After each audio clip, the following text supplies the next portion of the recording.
हमारे यहाँ शायद ऐसा वक्त है 1:10 पर बयान शुरू होता है, तो उन साथियों से मेरी गुजारिश है कि जो लेट आते हैं तो 1:10 से पहले अगर सुन्नतें पूरी हो जाए इस तरह पढ़े, चूँकि बयान करने वाला कहीं ऐसा न हो अल्लाह के यहाँ गुनहगार हो जाए। हमारे बयान करने से उनकी नमाज में अगर खलल होता है, ध्यान बढ़ता है, तो अल्लाह के यहाँ कहीं हमारी पकड़ न हो जाए। लिहाजा अगर आप लेट आए हैं तो सिर्फ 2 रकात सलात तहियतुल मस्जिद, उसी के तहियतुल वुजू, सलातुल तौबा, सलातुल हाजत, सलातुल शुक्र, ये 5 नियतें 2 रकात में कर ले, इसलिए कि नफल के अंदर गुंजाइश होती है ज़्यादा नियतों की। लिहाजा 5 चीज़ों का आपको सिर्फ 2 रकात में सवाब मिल जाएगा अगर आप लेट आते हैं तो। बहरहाल दूसरी गुजारिश ये है, आज के लिए नहीं है, हमेशा के लिए है। अभी हम अपने बच्चों को फ़िक़ह की किताब पढ़ा रहे थे, सबक पढ़ा रहे थे, उसमें एक बयान आया तस्वियतुस सुफूफ, यानी सफ़ों को सीधा करना। उसमें एक हदीस मैंने पढ़ी और अपने तलबा को भी समझाई, पढ़ाई, बताई कि मेरे आका मुहम्मदुर रसूलुल्लाह सल्लल्लाहु अलैहि वसल्लम की दुआ है। कौन नहीं चाहता कि नबी की दुआ उसे मिले? नबी की दुआ, मेरे महबूब ने दुआ फरमाई, ए अल्लाह, मस्जिदों में आकर जो पहली सफ में शरीक होते हैं, ए अल्लाह, मैं तेरा नबी मोहम्मद तुझसे दुआ करता हूं उन पहली सफ वालों पर अपनी रहमतों का नुज़ुल फरमा। तो ये खुश नसीब है जो पहली सफ में बैठे हैं, नबी की दुआ मिल रही है। आगे दूसरी रिवायत मैंने पढ़ी, अरे पहली सफ वालों के लिए मगफिरत की दुआ करते हैं, नबी रहमत की दुआ कर रहा है सल्लल्लाहु अलैहि वसल्लम, और अल्लाह के फरिश्ते जो मासूम है, गुनाहों से पाक है, वो अल्लाह से इन पहली सफ में आने वालों के लिए मगफिरत की दुआ करते हैं। अब पहली सफ तो कि ये भी पहली सफ है, इसके बाद भर गई तो उसके बाद वाली सफ। बहरहाल अव्वल सफ में आने का एहतमाम करें। यह सहाबा की सिफतों में से हैं, सहाबा की खूबियों में से हैं कि वो पहली सफ के अंदर, बल्कि उनकी सफ़ों की कुरान ने तारीफ बयान फरमाई सूरह सफ में, बुनियानुम मरसूस, के सहाबा सफ़ों में ऐसे खड़े रहते थे जैसे शीशा पिलाई हुई दीवार हो। शीशा पिलाई, जिसको कहते हैं चीन की दीवार, जो कभी टूट नहीं सकती, फट नहीं सकती। इसीलिए तो जब उमर बिन खत्ताब रदी अल्लाह ताला अन्हु को बर्छा लगा था, फिरोज अबू लुलू ने बर्छा मारा था, तो वो कातिल पहली सफ में से बाहर नहीं निकल सका था। ये सहाबा की सफ़ों की खूबियां थी, ऐसे शीशा पिलाई हुई दीवार की तरह खड़े थे कि वह सफ में से बाहर नहीं निकल सका। फिर इस कातिल ने सहाबा को जख्मी किया, इस कातिल ने, फिरोज अबू लुलू ने सहाबा को जख्मी किया, फिर आगे बढ़ा, फिर सहाबा ने उनको पकड़ लिया। बहरहाल ये जुमा के लिए नहीं, हमेशा हर जुमा और हर नमाज के लिए कोशिश करें, इंशाअल्लाह पहली सफों में नमाज पढ़ेंगे। कहो इंशाअल्लाह। अल्हम्दुलिल्लाह अल्हम्दुलिल्लाहि वहदहु वस्सलातु वस्सलामु अला मन ला नबिय्य बअदा, अम्मा बादु फ़अऊज़ु बिल्लाहि मिनश शैतानिर रजीम, बिस्मिल्लाहिर रहमानिर रहीम। रिजालुन सदक़ू मा आहदुल्लाह अलैहि, फमिनहुम मन क़ज़ा नहबहु व मिनहुम मन यंतज़िर वमा बद्दलू तब्दीला, सदक़ल्लाहुल अज़ीम। दुरूद शरीफ पढ़ लो। अल्लाहुम्मा सल्लि अला मुहम्मदिन कुल्लमा ज़करहु ज़ाकिरून व सल्लि अला मुहम्मदिन कुल्लमा गफ़ला अन ज़िक्रिहून। या रब्बी सल्लि व सल्लिम दाइमन अबदा अला हबीबिका खैरिल खल्क़ि कुल्लिहिम। काबिल एहतराम हजरात, सामीन किराम, बुजुर्गों, अजीज़ों, दीनी भाइयों, पर्दा नशी दीनी माओं और बहनों, आज पूरे हिंदुस्तान में चारों तरफ, क्या शहर, क्या देहात, क्या अमीर, क्या गरीब, क्या स्कूल, क्या मदरसे, एक गुण गाया जा रहा है कि मुल्क आजाद हो गया। आजादी की खुशियां बांटी जा रही है। एक बात जहन में बिठा लें, आजादी बहुत बड़ी नेमत है। इसलिए हमारे अकाबिर उलमा में से किसी का कौल है, नाम अभी ही जहन से निकल गया, वो फरमाया करते थे कि गुलामी की खुशियों से, गुलामी में रहकर खुशियां मिल जावे, उससे बेहतर है कि आजादी की तकलीफ उठा लो। आजादी की तकलीफ आसान है बनिस्बत गुलामी की खुशियों से। अल्लाह सुब्हानहू व तआला ने इस मुल्क अजीज को आजाद करवा दिया। इस वक्त हम आजादी की फिजा में सांस ले रहे हैं।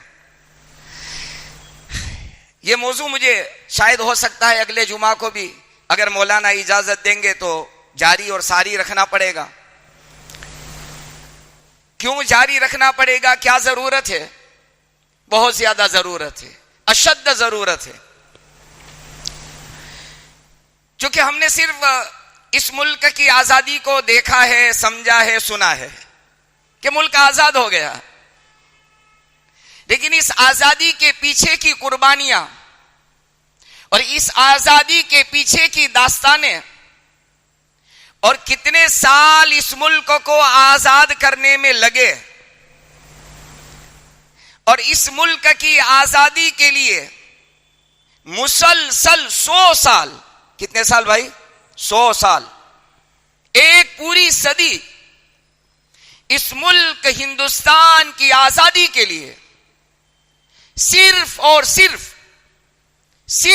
सिर्फ मुसलमानों ने 100 साल तक मुसलसल जंग लड़ी है, जिसमें बिरादरान वतन का बराए नाम, यानी जिसको कहते हैं ना आटे में नमक, ये तो मैं अपनी तरफ से कह रहा हूं, अकाबिर उलमा ने तो लिखा है, आटे में नमक के बराबर शुरू के जो 100 साल है 1757 से 1857 तक, 1757 से 1857 साल, 57 ईस्वी तक जो 100 साल का लंबा जमाना है, आना सिर्फ और सिर्फ इस मुल्क की आजादी के लिए अगर किसी ने अंग्रेजों से मुकाबला किया और अपनी जान का नजराना पेश किया और अपना सब कुछ लुटा दिया, मिटा दिया, फना कर दिया, तो वो सिर्फ और सिर्फ मुसलमान थे। क्यों? अंग्रेजों का तसल्लुत जो हुआ है इस मुल्क में, जो आप अंग्रेजों ने कदम रखे हैं, ये 1601 में है। कब है? 1601। 1600 से 1700, 1700 से 1800, 1800 से 1900, 1900 से 2000 और 25, 425 साल पहले सबसे पहले इस मुल्क हिंदुस्तान, जिसमें अंग्रेजों के नापाक कदम पड़े, कैसे पड़े दास्तान सुना रहा हूं। बहरहाल हर 15 अगस्त या 26 जनवरी का दिन आता है तो मेरे दिल में दाहिया पैदा होता है कि काश के 15 अगस्त से पहले इस मुल्क की आजादी के लिए और इस मुल्क को अंग्रेजों के नापाक कदम से छुड़ाने के लिए और गुलामी की बेड़ियां और जंजीरें तोड़ने के लिए जो मुसलमान मुजाहिदीन इस्लाम ने जो कुर्बानियां दी है, उसकी दास्तान को 15 अगस्त से पहले बयान किया जाए। ये मेरे दिल में इसलिए पैदा हुआ कि अभी हम चंद उलमा का नाम सुन रहे हैं, इसलिए कि मेरी और आपकी उम्र 40-50 से आगे बढ़ रही है। अब मेरी और आपकी आने वाली जनरेशन, मेरी और आपके आने वाली नस्लें जो अभी 10-15 साल की उम्र में चल रहे हैं, 10 साल के बाद, शायद 10 साल के बाद उन्हें पता ही न हो, उन्हें मालूम ही न हो कि इस मुल्क की आजादी के लिए सबसे बड़ी कुर्बानी देने वाले कौन उलमा और कौन मुसलमान मुजाहिदीन इस्लाम थे, उसको पता नहीं होगा, पता नहीं होगा। बल्कि हो सकता है अगर बूढ़ा बाप उसके सामने वो नाम ले तो वो इनकार कर दे और यूं कह दे कि अब्बा 5 साला 10 साला स्कूल की किताबों में मैंने अपने एजुकेशन के अंदर 10 साल के लंबे जमाने में ये नाम कभी नहीं सुना। हो सकता है अब्बा हूं, हकीकत का इनकार कर दे। बहरहाल 200 साल की लंबी लड़ाई, कितने साल की? 200 साल की, और उसमें सिर्फ और सिर्फ 100 साल 1757 से 1857 जो जंगें लड़ी गई, जो मुकाबला हुआ, वो सिर्फ और सिर्फ मुसलमान लीडरशिप और मुसलमान चीफ इन कमांडर और मुसलमान पहली सफों में और मुसलमानों की जमातें और मुसलमानों का खून सबसे ज्यादा बहा है। बल्कि उलमा ने तो यहां तक लिखा है कि इस मुल्क की आजादी के लिए जितना खून मुसलमानों का बहा है, उतना पसीना भी बिरादरान वतन का नहीं बहा है, उतना पसीना नहीं बहा। एक जुमला कह देता हूं, ऐसा हाल आया है मुसलमानों पर, फांसी का फंदा एक था, फांसी का फंदा एक था, फांसी के फंदे खत्म हो गए थे अंग्रेजों के पास, फांसी का फंदा एक था और उसमें लटकने वाले, फांसी दिए जाने वाले दो मुसलमान एक साथ लटकाए गए। क्या गुजरी होगी उन मुजाहिदीन इस्लाम पर। और ये दास्तानें हमारे उलमा ने नहीं लिखी, ऐसा नहीं है, लिखी जरूर है, लेकिन एक किताब है मुसलमान मुजाहिदीन इस्लाम की कुर्बानियां, मेवराम गुप्ता, पंडित मेवराम गुप्ता ने यह किताब लिखी है और मुसलमानों की दास्तानों को उसमें लिखा है कि बिरादरान वतन, इस मुल्क के हमारे हिंदू भाइयों सुनो, ये जो मैं किताब लिख रहा हूं सफा 220 पर उसने लिखा है कि इस मुल्क की आजादी के लिए 55,000 तो सिर्फ उलमा शहीद हुए हैं। कितने हजार? आम मुसलमानों का तो क्या कहना। बहरहाल अर्ज में करना चाह रहा हूं कि बहुत जरूरी है, मुझे शायद याद है हमारे फिदाए मिल्लत हजरत मौलाना सैयद असाद मदनी नव्वर अल्लाहु मरकदहू, जो शेखुल इस्लाम हजरत मौलाना सैयद हुसैन अहमद मदनी नव्वर अल्लाहु मरकदहू के साहिबजादे हैं, उन्होंने बंबई के अंदर जोगी मोमिन नगर के अंदर जो अपार्टमेंट बने हैं, बिल्डिंगें बनी हैं हमारे चेलिया बिरादरी की, उनमें बहुत सारी बिल्डिंगों पर मुजाहिदीन इस्लाम और अकाबिर उलमा के नाम रखे हैं। क्यों? कि हमारी औलाद ये पढ़ेगी कि हजरत शेखुल इस्लाम हुसैन अहमद मदनी, हजरत मौलाना हिफ्जुर रहमान सिहारवी, तो कहीं ना कहीं कोई बच्चा पूछेगा अब्बा ये कौन थे। जैसे हमारे घरों पर नाम लिखा होता है फला मंजिल फला मंजिल, तो क्या कहता है ये नाम क्यों रखा, तो कि अब्बा का नाम था, दादा का नाम था। बहरहाल हाल हमारा ये बन गया कि हमको ही पता नहीं है कि हमारे बुजुर्गों ने, और एक बात नोट करके जाएं, इस मुल्क के अंदर अगर अंग्रेजों से हमारे अकाबिर, हमारे उलमा और मुजाहिदीन इस्लाम जंग न लड़ते, मुकाबला न करते, अपनी जानों का नजराना पेश न करते, तो आज इस मुल्क के अंदर ये मसाजिद, ये मकातिब, ये खानकाहें और ये दीनी फिजाएं और दावत का अजीम काम और जितनी तहरीकें तंजीमें इस्लाम के नाम पर चल रही है, शायद उसका तस्वुर और उसका देखना हमें नसीब न होता। चूंकि गुलामी के अंदर इजाजत नहीं होती है, गुलामी में इजाजत नहीं होती है मस्जिदों को खोलना, मस्जिदों को बनाना। गुलाम गुलाम होता है, अपने आका की इजाजत से ही सब कुछ कर सकता है। ये मुल्क 800 से 1000 साल तक, 800 से 1000 साल तक मुसलमानों की जेरे निगरानी, मुसलमानों की हुकूमत 800 से 1000 साल तक रही। कभी तुगलक आए, कभी लोधी आए, कभी खिलजी आए, और आखिरी जो ये एक सिलसिला चला उसमें मुगल आए। हाथ से क्यों चली गई, आजादी क्यों निकल गई, गुलाम क्यों बन गए,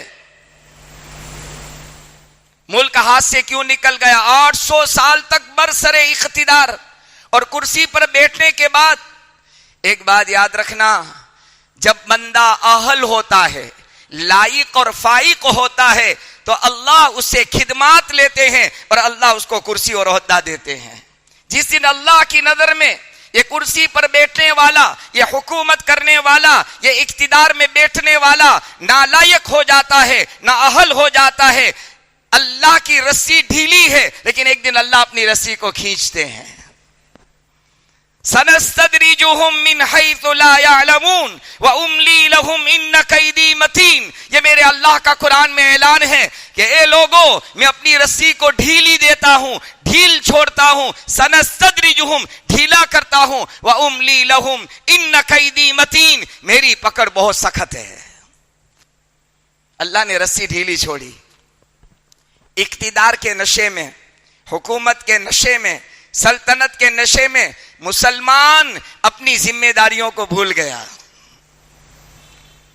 इसलिए जब मुगल का आखिरी फरमारवा, आखिरी बादशाह जब दिल्ली की हुकूमत पर विराजमान था, बरसरे इख्तिदार था, और अंग्रेज कब्जा करते करते करते जब दिल्ली के करीब आए और उनके वजीरों ने खबर दी कि बादशाह सलामत, अंग्रेजों का लश्कर दिल्ली के करीब पहुंच चुका है, तो उसकी जुबान का जुमला और बोल ये था, दिल्ली हुनूज दूर अस्त है, दिल्ली हुनूज दूर अस्त। अंग्रेजों को क्या पता कि अभी दिल्ली बहुत दूर है, हालांकि अंग्रेज पहुंच चुके थे। दुनिया की ऐशो मस्ती के अंदर, दुनिया के ऐशो आराम के अंदर अपने रब, अपने पालनहार, अपने हकीकी खालिक और मालिक की इबादत और इताअत, फरमाबरदारी और अहकाम बजावरी को ये भूल चुके थे। ओहदा और कुर्सी ऐसी चीज है, ओहदा और कुर्सी एक ऐसी चीज है जिसमें अगर हमारी और आपकी जिंदगी के अंदर शरीयत और सुन्नत का इत्तिबा न हो तो आदमी को नशा सवार हो जाता है। आदमी भूल जाता है कि मेरी हैसियत क्या थी और अभी मेरी हैसियत क्या है। और यह भी ज़हन नशी कर ले, अल्लाह अगर किसी को इख्तिदार देता है, ओहदा देता है, यह अल्लाह की नेमत है और बहुत बड़ी जिम्मेदारी है। अल्लाह के यहां इस जिम्मेदारी का जवाब देना पड़ेगा। इसीलिए तो सैयदना उमर बिन खत्ताब रदी अल्लाह ताला अन्हु जैसे खलीफतुल मुस्लिमीन, इमामुल आदिलीन, रात को नींद नहीं आती थी। क्यों उमर, आपको नींद नहीं आती? सारी दुनिया सो गई, सारा मदीना सो गया और मदीने में आप तन्हे तन्हा रात में जाग रहे हैं, बेदार हैं, करवटें बदल रहे हैं। उमर बिन खत्ताब अपने जमाने के अमीरुल मुमिनीन, खलीफतुल मुस्लिमीन, मुसलमानों के मुक्तदा और पेशवा क्या कह रहे हैं? अगर दरियाए फुरात के किनारे पर अगर कोई कुत्ता प्यासा मर गया कयामत के मैदान में, अल्लाह उमर का दामन पकड़ेंगे। जिम्मेदारी का एहसास था। इसीलिए आप मदीना की बॉर्डर पर रात की तन्हाइयों में गश्त करते थे कि कहीं कोई हमला न कर दे, कहीं किसी को तकलीफ न हो, कहीं कोई मदीने का रहने वाला भूखा न सो जाए, भूखा न सो जाए। आपके मशहूर वाकया थे, मौका नहीं है। रात में गश्त करते थे, घर घर की निगरानी करते थे कि अल्लाह को जवाब देना है, मैं अमीरुल मोमिनीन हूं, अल्लाह ने बिठाया है कुर्सी पर, जिम्मेदारी के साथ बिठाया है। बहरहाल जमाना 200 साल का जमाना जो है, इस मुल्क की आजादी की जंग लड़ी गई। चूंकि आज की मैंने पहले एक जुमला कहा, फिर से मैं रिपीट करता हूं, दोहराता हूं, अब इस मुल्क की आजादी की दास्तानें। हाँ, एक दरमियान में एक बात अर्ज कर दूं, बाज मर्तबा मस्जिदों के मिंबरों से अगर इस मुल्क की आजादी का कोई बात कही जाती है, लोग यूं समझते तो ये सियासत का मसला है, राजकारण का मसला है। नहीं, हरगिज नहीं, नहीं हरगिज नहीं। इस मुल्क की आजादी का मसला हमारे दीन, हमारी शरीयत, अल्लाह के कुरान के तहफ्फुज का मसला है। क्या हो गया जी? तशरीफ रखे, हो जाएगा जी। इस मुल्क की आजादी के लिए महमूद हसन देवबंदी रहमतुल्लाह अलैह को काले पानी की माल्टा की सजा भुगतनी पड़ी। इस मुल्क की आजादी के लिए जीना पड़ा। शेखुल इस्लाम हुसैन अहमद मदनी काले पानी के अंदर गए, कभी किसी ने वीडियो देखा हो, अभी करीब में आया था कि काले पानी की कोठरी क्या थी, जरा एक मंजर देख लेना, देख करके रोंगटे खड़े हो गए। ये मेरे अल्लाह, अपने जमाने का इतना बड़ा शेखुल हिंद जो माल्टा की जेल में रहा, इतनी छोटी सी जगह, और दो इसके अंदर सुराख थे। एक सुराख खाना लेने के लिए कि जब कैदी को खाना दिया जाता उसी सुराख के अंदर से देकर पार्सल किया जाता है, वो ले लेते खा लेते थे। और सामने एक सुराख था जिसके अंदर से वो इस्तिंजा और टॉयलेट वगैरह से फारिग होते थे। बहरहाल बहुत जरूरी है, चूंकि जंग जो शुरू हुई है 1757 में हुई, और हमारी स्कूल की किताबों में जो दास्तानें, जो इतिहास, जो हिस्ट्री बताई जाती है वो 1857 से बताई जाती है।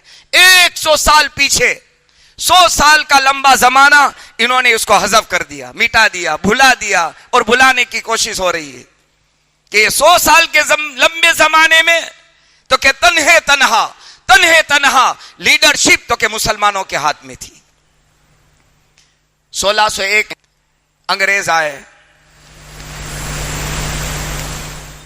कालीकट के समंदर के किनारे इनका जो लीडर था वास्को डी गामा अपना लंगर डाला, दाखिल हुए, और ये बात बहुत मशहूर थी कि हिंदुस्तान सोने की चिड़िया है, और हकीकत भी ऐसा ही था, हकीकत भी ऐसा ही था, ये सोने की चिड़िया थी। लिखा है इतिहास निगारों ने, तारीख के लिखने वालों ने, कि कई मीटर मलमल का कपड़ा इतना बारीक जो उस जमाने में शहजादियां पहना करती थी, वो लपेट करके अंगूठी के अंदर छुपा कर ले जाते थे।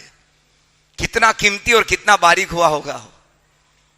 यहां से माल सप्लाई हो रहा था, बर्तानिया जा रहा था, लंदन जा रहा था, और अंग्रेजों की हुकूमत का हाल ये था, अंग्रेजों की हुकूमत का हाल उस जमाने में ये था कि ये लोग कह रहे थे, और हकीकत भी था, कि अंग्रेज का सूरज कभी डूबता नहीं है। अंग्रेज का सूरज कभी, क्या मतलब, जहां सूरज निकलता वहां भी अंग्रेजों की हुकूमत होती, और जहां सूरज छुपता था वो मुल्क भी अंग्रेजों के कब्जे में होता था। इतनी बड़ी सल्तनत, गवर्नमेंट अंग्रेजों के कब्जे में थी। 1611 में इस मुल्क के मुगल हुक्मरानों ने अंग्रेजों को इजाजत दे दी, परमिशन दे दी, बिजनेस करो, और बिजनेस के नाम के साथ आए थे। लेकिन ये दो चीजें लाए थे।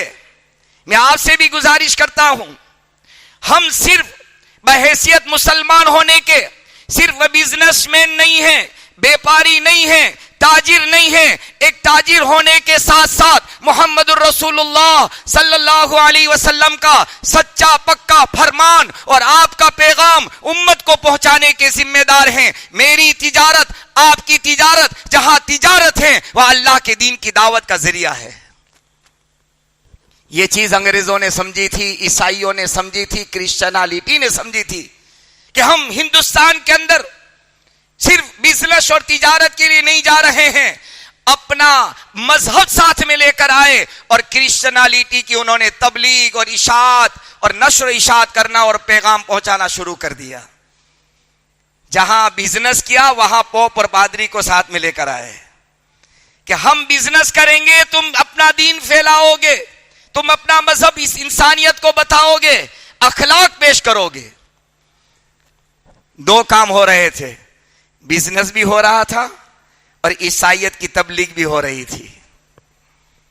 और आज हम क्या समझते हैं कि दुकान पर खड़े हैं तो सिर्फ हम बिजनेस है, बिजनेसमैन हैं, हम व्यापारी हैं। नहीं नहीं, अगर कोई बात आ जाती है अपने बिजनेस के अंदर तो यूं कहेंगे ये मेरे आका प्रोफेट मोहम्मद सल्लल्लाहु अलैहि वसल्लम का हुक्म है कि हम झूठ नहीं बोल सकते, हम धोखा नहीं दे सकते, जो बताया वो कह सकते हैं, वो दे सकते हैं, जो बताया कुछ और हम छुपाए कुछ और, ये कभी नहीं हो सकता। बहरहाल ये दोनों चीजें लाए, तिजारत इतनी मुस्तहकम हो गई, इतनी मजबूत हो गई कि इनको कलकत्ता, ओडिशा, बिहार, बंगाल, इस सारे कालीकट, ये केरला, सारे इलाके के अंदर इनके पांव जम गए। अब इनको अपनी फैक्ट्री, अपनी तिजारत की हिफाजत के लिए छोटी छोटी फौज बनानी पड़ी कि छोटी छोटी फौज बनाए सिक्योरिटी के लिए, हिफाजत के लिए। हर जगह इन्होंने अपनी फौज को मुसल्लत कर दिया। अल्लाह के नेक बंदों ने महसूस कर लिया, एहसास कर लिया कि ये मुल्क अब अंग्रेजों के अंदर, अंग्रेजों के कब्जे में जा रहा है। आहिस्ता आहिस्ता हम गुलाम बन रहे हैं और यहां की इंसानियत अपने मजहब को छोड़ रही है। बहरहाल सबसे पहले बंगाल के अंदर नवाब सिराजुद्दौला से मुकाबला हुआ। सबसे पहले अंग्रेजों का मुकाबला 1757, पहली जंग अगर अंग्रेजों से लड़ी गई और अंग्रेजों से मुकाबला किया, नवाब सिराजुद्दौला बहुत मुस्तहकम फौज का मालिक था, बड़े अच्छे सिपह सालार उनके पास मौजूद थे। लेकिन याद रखना, हर जमाने में और फी जमानीना, हमारे जमाने में भी और उस जमाने में भी अगर नुकसान मुसलमानों को हुआ है तो गैरों से कम हुआ है, अपनों से मुसलमानों को नुकसान ज्यादा हुआ है। इसीलिए हजरत जी सानी हजरत मौलाना मोहम्मद यूसुफ साहब कांदलवी नव्वर अल्लाहु मरकदहू फरमाया करते थे कि मुसलमानों की खेती को गैरों ने बाद में काटा है, पहले मुसलमान की खेती को मुसलमानों ने काटा है। बाद में काटी हुई खेती को ये काट कर ले गए हैं। नवाब सिराजुद्दौला आज भी पलासी का मैदान गवाह है, पलासी का मैदान मौजूद है। इसका जो महल था जिसको हजारी द्वार कहते थे, हजारी द्वार, 1000 दरवाजे उसके अंदर लगे हैं।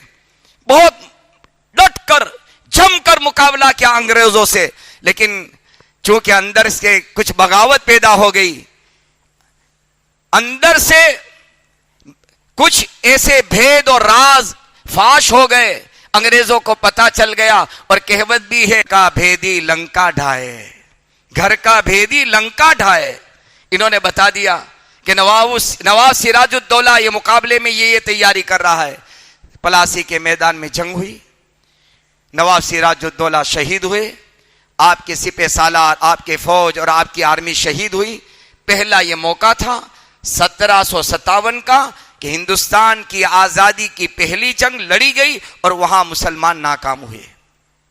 दूसरी बड़ी जंग, उसके बाद फिर यह जमाना आया 1806 ईस्वी के अंदर, 1800, इसके बाद जमाना आया 1782 में, वो 1757, फिर 1782 के अंदर अल्लाह सुब्हानहू व तआला ने बहुत बड़े मुजाहिदीन आजादी, आज 5 मिनट ज्यादा दे देना, मुजाहिदीन आजादी बहुत बड़ी हुकूमत थी जिसको हुकूमत खुदादाद, सल्तनत खुदादाद कहा जाता था, मैसूर की सल्तनत।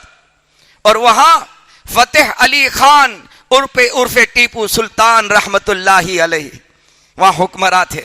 1782 के अंदर वो हुक्मरान बने, गद्दी संभाली अपने वालिद मोहतरम के हाथ से और ये हाकिम बने। और उसी वक्त से उन्होंने उनसे अंग्रेजों से मुकाबला करना शुरू कर दिया। ये टीपू सुल्तान शहीद रहमतुल्लाही अलैह। हजरत शेखुल इस्लाम हुसैन अहमद मदनी नव्वर अल्लाहु मरकदहू ने लिखा है, चूंकि हमारे यहां टीपू सुल्तान की सीरत सीरियल बताई गई थी, ड्रामा बताया गया था और लोग ज़ौक और शौक से देखते थे, लेकिन शायद ही किसी मुसलमान की जुबान पर यह बात आई हो कि टीपू सुल्तान तो अपने जमाने का कुतुब, अपने जमाने का वली, अपने जमाने का अब्दाल था। जो सीरियल बताई गई उस सीरियल के अंदर उनकी दाढ़ी नहीं थी, हालांकि हकीकत यह नहीं थी। टीपू सुल्तान शहीद रहमतुल्लाह अलैह तहज्जुद के पाबंद थे, नमाजों के पाबंद थे, इसराक और चाश्त की नमाजें टीपू सुल्तान शहीद रहमतुल्लाह अलैह की अपनी जिंदगी में नहीं छूटी है। जिंदगी का वो आखिरी दिन था जब श्रीरंगापट्टनम के इलाके में, मैदान में, जब आप अंग्रेजों से मुकाबले के लिए निकले हैं। उलमा ने लिखा है आखिरी दिन की तहज्जुद की आपकी नहीं छूटी है। मेरे बुजुर्ग और मेरे भाइयों, अब हमारी औलाद को, हम हमारी जनरेशन और बच्चों को, आने वाली नस्लों को कहेंगे टीपू सुल्तान अपने जमाने का वली था, कुतुब था, तो कहेंगे हजरत अब्बा जान उनके चेहरे पर दाढ़ी तो नहीं थी, क्योंकि हुकूमत वक्त ने दाढ़ी मुंडा बता दिया है, नऊजुबिल्लाह। बहरहाल अंग्रेजों से मुकाबला करते रहे। एक जंग ऐसी हुई जिसमें अचानक से अंग्रेजों ने हमला कर दिया। अचानक के हमले से नाकाम हुए और कई 3 करोड़ से ज्यादा की मालियत अंग्रेजों को देनी पड़ी और बहुत बड़ा इलाका इनके हाथ में चला गया। फिर जो आखिरी जंग टीपू सुल्तान शहीद रहमतुल्लाह अलैह ने लड़ी है, बड़ी तैयारी के साथ लड़ी है, बड़ी जवामर्दी के साथ लड़ी है, बड़ी दिलेरी के साथ लड़ी है, बड़ी प्री प्लान के साथ लड़ी है। अंग्रेजों की ताकत नहीं थी, हिम्मत नहीं थी कि टीपू सुल्तान शहीद रहमतुल्लाह अलैह का मुकाबला कर सके। सारा प्लान, सारी तैयारी के साथ, और इस कदर बड़ी तैयारी थी कि हिंदुस्तान नहीं पूरी दुनिया के अंदर उस वक्त मिसाइल का किसी को पता नहीं था। हिंदुस्तान की सरजमीन पर सबसे पहले टेक्नोलॉजी और मिसाइल का इस्तेमाल करने वाले सुल्तान टीपू शहीद रहमतुल्लाह अलैह थे। इतनी बड़ी प्लानिंग तैयारी के साथ जंग लड़ी। यहां भी यह मसला आया, वहां नवाब सिराजुद्दौला के साथ गद्दारी हुई, यहां टीपू सुल्तान शहीद के साथ, कहीं मीर जाफर उसके साथ लग गया, यहीं मीर सादिक इसके साथ लग गया। इसके राज को फाश कर दिया, अंग्रेजों का मुखबिर बन गया। और आज भी ऐसे हैं हुकूमत वक्त की खबर देने वाले, मुसलमान को नुकसान पहुंचाने वाले। बहरहाल ये जंग जब लड़ी गई, सुल्तान टीपू शहीद रहमतुल्लाह अलैह सबसे पहले मिसाइल का इस्तेमाल किया और अंग्रेज बौखला गए, हवास बाख्ता हो गए, होश उड़ गए कि ये टेक्नोलॉजी, ये मिसाइल कहां से आकर गिरा। उस दुनिया में पूरी दुनिया में किसी को तस्वुर नहीं था कि मिसाइल भी कोई चीज होती है। बहरहाल जब बौखला गए और वो मिसाइल नाकाम हो गया, यानी उस जब बेकार हो गया, फटा जब, तो उसको लेकर जब यहां से बर्तानिया लंदन गए तो अब इस पर रिसर्च किया। जब बात समझ में न आई तो टीपू सुल्तान शहीद रहमतुल्लाह अलैह की किताब है, अगले जुमा में इंशाअल्लाह उसका नाम भी आपके सामने पेश करूंगा। 2 बातें जहन से निकल गई। उस किताब को हिंदुस्तान से मंगवाया, बर्तानिया मंगवाया, लंदन मंगवाया, उसमें पढ़ा कि ये मिसाइल बनता कैसे है और इस्तेमाल उसका कैसे होता है। फिर बनाना शुरू किया और पूरी दुनिया में मिसाइल। तो सुल्तान टीपू शहीद रहमतुल्लाह अलैह ने मिसाइल इजाद दिया और अबुल कलाम ने मिसाइल मैन बनकर इस मुल्क की खिदमत की है। मेरे बुजुर्गों, मेरे नौजवान साथियों, माफ करना, इस मुल्क के पत्ते पत्ते, बूटे बूटे, जर्रे जर्रे के अंदर हमारे मुजाहिदीन आज़ादी, उलमा की कुर्बानियों की दास्तानें भरी पड़ी है। बहरहाल श्रीरंगापट्टनम के उस मैदान में 9 मई को, 24 या 9 मई को सुल्तान टीपू शहीद रहमतुल्लाह अलैह, जहां 1799 में 4 मई 1799 ईस्वी के अंदर सुल्तान टीपू शहीद रहमतुल्लाह अलैह अपनी जान आफरी के हवाले कर जामे शहादत पी चुके। 3 दिन तक लाश मैदान में पड़ी रही, किसी अंग्रेज की हिम्मत नहीं थी। आपके चेहरे पर ईमान की शुआएं, ईमानी रौब इतना था कि कोई अंग्रेज, बड़े से बड़ा अफसर, उसके करीब आने की हिम्मत नहीं रखता था। यकीन नहीं होता था कि आज ये मर्द मुजाहिद, मर्द कलंदर और आज ये अल्लाह का सिपाही दुनिया से चला गया। कोई अंग्रेज यकीन नहीं करता था, इसलिए कि आपका एक बहुत सुनहरा वर्ल्ड था। गीदड़ की 100 साला जिंदगी से शेर की 1 दिन की जिंदगी बेहतर है। बहरहाल 3 दिन लाश पड़ी रही। अंग्रेजों को यकीन हो गया कि सुल्तान टीपू शहीद जामे शहादत पी चुके हैं। तो जनरल लॉर्ड हॉर्स, जो आपका चीफ इन कमांडर था अंग्रेज का, वो करीब आया, डरता हुआ, हांफता हुआ, कांपता हुआ आया और देखा कि अब तो ये चले गए हैं। तो आपके सीने पर झंडा लहराया, यूनियन जैक, अंग्रेजों का झंडा लहराया और एक जुमला कहा कि आज से हिंदुस्तान हमारा हो गया।